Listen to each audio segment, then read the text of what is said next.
World War II veteran who was nearly killed in the aftermath of D-Day has died. I shared Joe Reyes' war stories with you in the summer of 2024. A charismatic man loved by his community, more than 100 people showing up for his 100th birthday, and he always put his family first.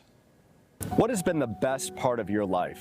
My marriage and having children. You know, it was a blessing for me. At 101 years old, Joe Reyes had a lot to live for. He was married to his wife, Gloria, for 67 years. Together, they had 4 sons and settled down in Clovis. His 100th birthday on February 3rd was celebrated by more than 100 family and friends. Yeah, smile, laugh, be happy.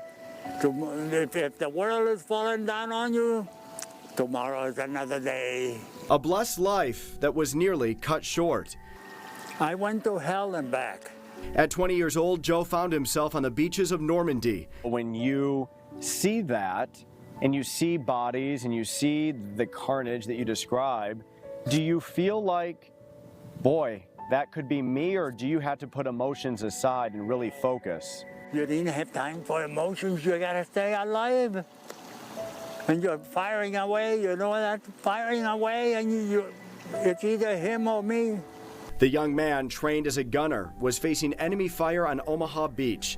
Days after D-Day, he and his crew were tasked with shooting down planes from Germany. We were there about 8 or 9 days after the invasion, but there was plenty of action. June 6, 1944 was catastrophic. I saw a lot of carnage. More than 4,000 Allied troops were killed, resulting in the loss of life of 2,501 Americans. We almost didn't make it back. But because of our fine shooting, we were able to say, I'll be home soon. One day, he and his crew came face to face with a Tiger tank. They braced for the final moments of their lives as the enemy pointed right at them. Holy smoke is gonna get us. Pretty soon, the hatch opens up. They come, they put their hands up.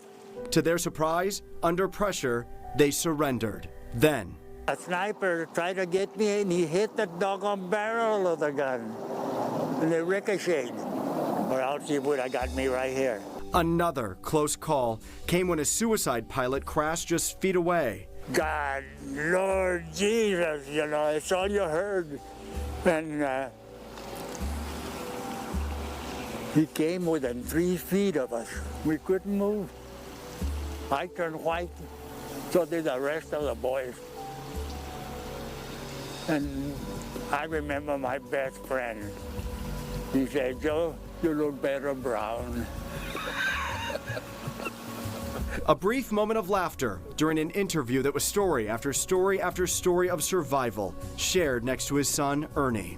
I make it a point to have him talk about it because he has no problem talking about it. He's very proud of being in the military the way he is and the way he was and the things that he went through. So some of the stories you can hear over and over again. Another story brought Joe to tears as he recalled finding American troops trapped, surrounded by Germans and starving.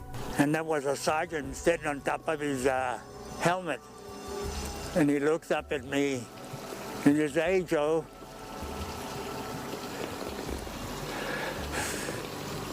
you have anything to eat? We haven't eaten in days. So I said, hey, Scopetti, get the food out. It was an experience I'll never forget. Stories like Joe's are etched into stone in Washington, D.C. Memorials erected in our veterans' honor. In 2022, Joe and his son Ernie were able to travel to D.C. on an honor flight.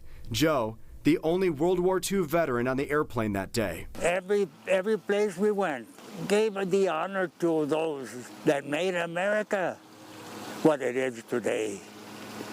Free to enjoy the fruits of our work. He would have a crowd around him in minutes, just, hey, hoorah, Joe, that sort of thing. So he was having a great time, and then, like I said, they treated him like gold. There are a lot of wonderful things you can say about Joe Reyes and his very full life. But you'll want to think twice before calling him a hero. Wear this cap in honor of the heroes That's why we're here. That's why we're free. They sacrificed their lives. Those are the heroes, not me. Joe Reyes died yesterday ahead of his 102nd birthday in February. I was texting with his son Ernie earlier today, and he says he'll remember that most thing that his dad said when things were going wrong was "doggone thing." That was the worst words his dad ever said. He was always as fair as he could be with his 4 boys, Ernie says. He says that his dad's legacy will be love of life and love of family. Funeral plans are still pending. Of course, once announced, we'll let you know. Stay with us. We'll be right back.